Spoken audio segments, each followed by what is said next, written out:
Hi there folks, welcome to this week's weekly report, weekly trade ideas. It's Monday the 8th of March.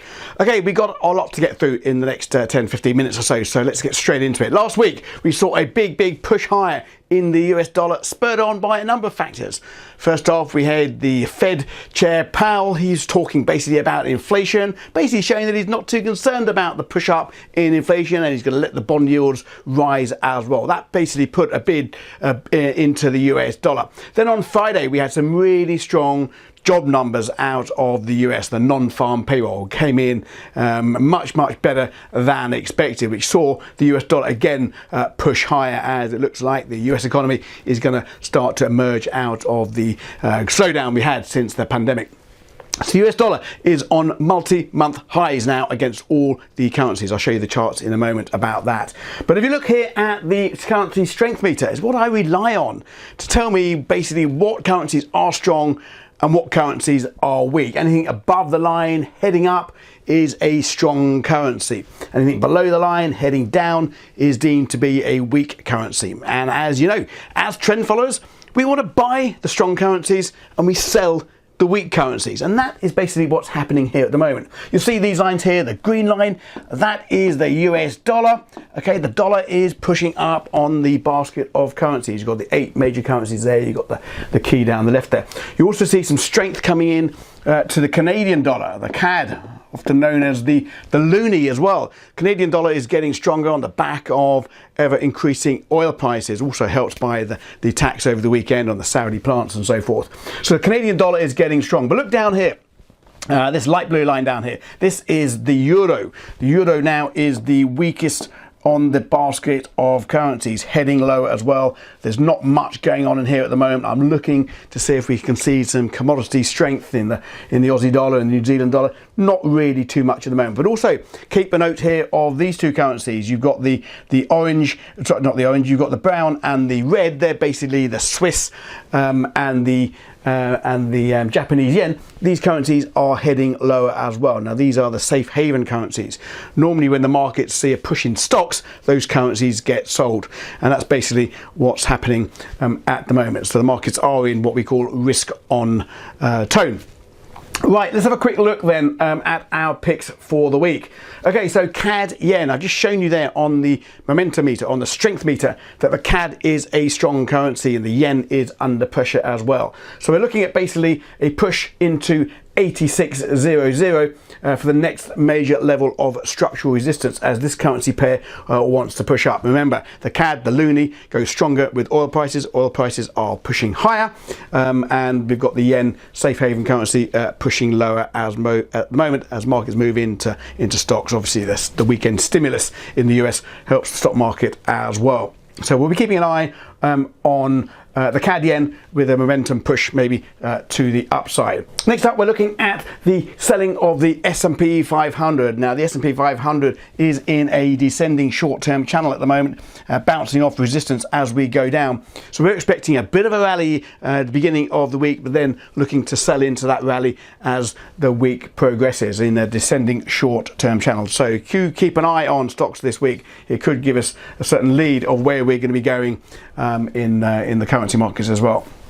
Okay, I am looking at a short trade in the euro against the Cad. I've just shown you there on the strength meter. The euro is being sold. It's basically trading to the downside and the Cad is strong. I'm seeing a continuation of that trend lower, possibly down to 147.50. It's about 250 pips from where we are at the moment. I'm not saying we'll get down there this week, but certainly that is the push. And if you look here on the chart, I've pulled this chart up. This is basically a daily chart. We've come into some big levels of support, basically back there from almost a year ago now. We've now breached this level of support. Normally, when you breach a level of support, that often becomes a level of resistance on the way up. So for me, the path of least resistance now is a continuation down with the level of support now acting as resistance to act as resistance. So the path of least resistance all the way down, possibly another 250 pips or so in the coming week, maybe a couple of weeks or so. Okay, so Max is looking at a sell of the New Zealand dollar against the US dollar. Again, it's another US dollar long trade at the moment. Dollar is being pushed up higher against all currencies, including the New Zealand dollar. So we're looking at, Max is looking at a sell of New Zealand against the greenback. And my colleague Paul is looking at a short trade in the euro against the US dollar. So we've all got a US dollar long bias going on at the moment.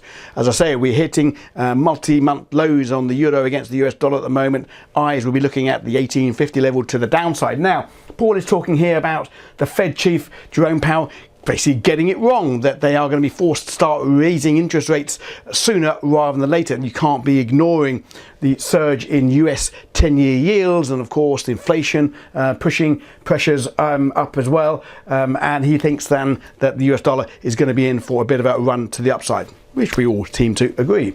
Right, okay, let's have a look at an index chart. Shall I show you exactly how this looks when you compare these currencies against the others? Okay, so these are the index charts of the individual currencies. Now, most people are familiar with the DXY, which is the dollar index. It's basically pitching the dollar against the other main currencies on a weighted basis. So you see here, we have the US dollar over recent weeks. We've seen a big rush higher for the US dollar, basically following the yields higher. So we got in and found a bit of support down here. Now we're basically back up to where we were towards the end of last year. So we've had a big push into the US dollar, maybe coming into a bit of a resistance. We'll have to wait and see. But this is the dollar index. And of course, the main currency that's traded against the US dollar is the euro. So typically when the dollar goes higher, the euro goes weaker. This is the euro index, and if you look here at the euro index, basically that is exactly what's happening.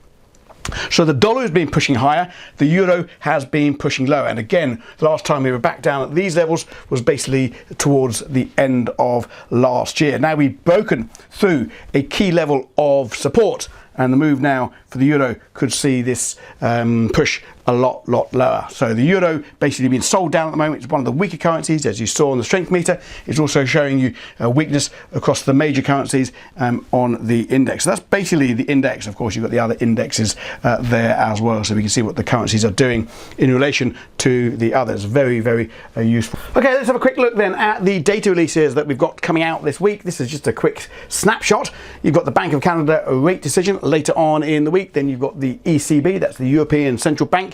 That's when they decide on interest rates. Again, later on the week, that's on the 11th of March. And of course, we've got the CAD unemployment towards the end of the week. But the best place to look for your economic releases, of course, is on the economic calendar. So let's have a quick look at that now. Okay, so if you go to the forexsignals.com website, you'll pull up the economic calendar. You can see basically the events that are out this week for the next 7 days or so. Now, anything that's in red will be a high impact, likely to have a bigger impact on the markets as well. If you're in doubt about any news release, what it actually means, you can literally just click on it and it pulls up a bit of a description about why it is important.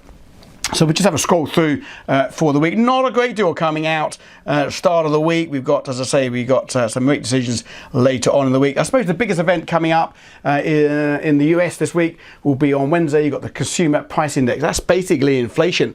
Remember, Powell was talking about inflation pressures last week not being too much of a concern, and that they will potentially let them overshoot their short-term target, that maybe the pressures are transitory. So we'll be looking at that. The estimation is going for up 1.4%. If there's a big push on inflation, you could see the US dollar push higher as well. As I said, you've got the Bank of Canada rate decision later on in the week. Again, high impact news as well. Again, if you click on it, you'll see exactly what it all means. We've got producer prices out of New Zealand later on in the week. We've also got Japanese producer prices as well, and then it quietens down really until the end of the week, when we've got the ECB rate decision, high impact again. Basically, it's when the ECB, that's the European Central Bank, decide on whether they're going to be moving interest rates or not. It's unlikely they'll be moving the headline rate, but obviously we're always looking to see the follow-on statement to see if there's going to be any more stimulus. Are they concerned about the economy, as it looks as though the vaccine rollout maybe is slower there than other parts of the world. Maybe the Eurozone is going to start at a slower pace to emerge out of the recession.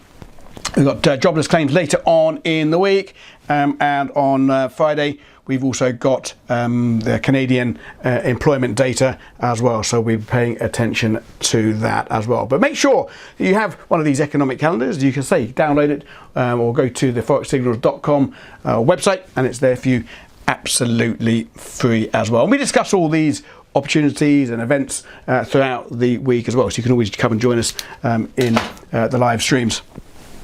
Okay, so there you have it. That's basically what we're looking at this week and so forth. Now, if you want to come and join us in our daily live streams, you can do so. I think there's a link below here. You can take a 7-day free trial and let me know you've come in from watching this, so I can basically roll out the red carpet for you. If you don't, then don't worry. I will see you next week, same time.